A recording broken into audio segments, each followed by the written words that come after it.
represent District 3, the West Side. A Green New Deal for the city of Denver is imperative. I think it's something that we need to have, and I know that my fellow candidate, who is here in spirit and in teammates, I know, around the room, also is fighting for something very similar, Lisa Calderon. We believe that Denver needs to be carbon-free.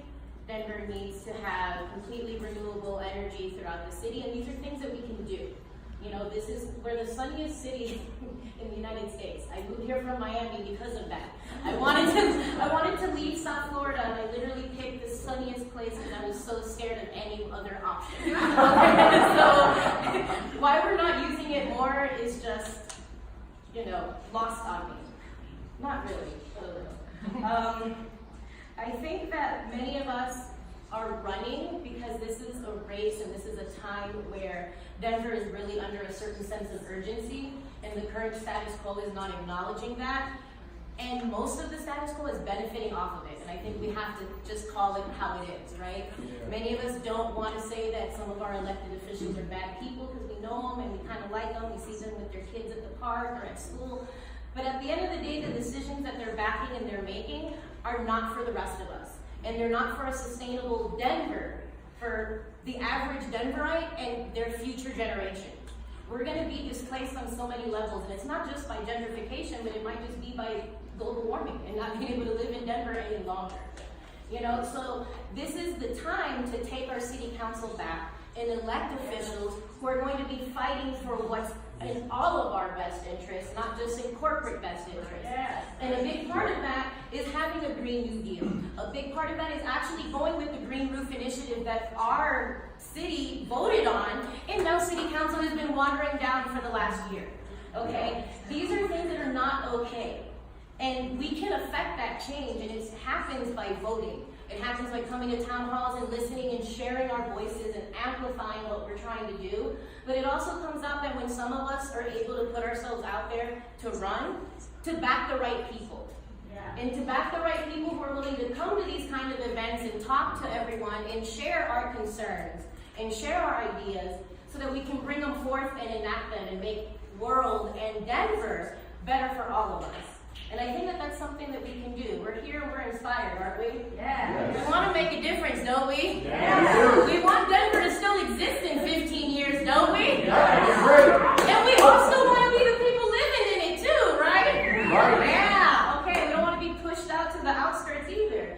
So there's a lot of injustice happening in Denver, and so much of it, again, goes back to what I said earlier, it comes from capitalism. When you've got individuals in power that are always going to place profit over people, that is going to affect us in every area of our life. It's going to affect us with the I-70 expansion. It's going to affect us with the type of development that's being made. It's going to happen with where public housing gets built and how we become these food deserts of people of color who can't access services or get to work. But we built you a house, be grateful. So, we have to really take into consideration all the injustice that we've done as a city, environmentally, racially, housing, and every level. It's there, but it's within us to take it back and correct the course. Denver is the city that I chose to move to 5 years ago when I finished law school because I felt that this was a place that I could build my home. And sadly, to say it, I felt Miami was too far gone. Miami was way too entrenched in what it does, and in 10 years it's going to be underwater. That's why my mom and grandma are coming. I'm sorry, don't hate more transplants. So, I chose Denver because I felt in my heart that this was a city that had individuals in it that wanted to make its home and its world a better place. And coming here and having been here 5 years now, it's been proven to be true. With every elected person that I meet that's a real tool ruining things for the rest of us, I have great moments of inspiration coming to events like this, where I see a room of 20-something, 30 people, all united, of all different walks of life, of all different races, of all different sexual orientations and levels of not disability, but differently able, there we go. And we're here because we want this to be a livable city for everyone, and we know that it can be. And I'm running because I believe that the west side of Denver deserves a voice that's going to be that far left to fight for the issues and for the things that we need, but not just for west side Denver. City council members affect all of us, and in any part of Denver, and quite frankly, individuals who live in Aurora probably know that Denver affects them too. So who's in city council in Denver affects everyone, not just your representative in your district. And I think that I will bring a very proactive and progressive voice to fight for the environment and to fight for economic and environmental justice for everyone, not just my district.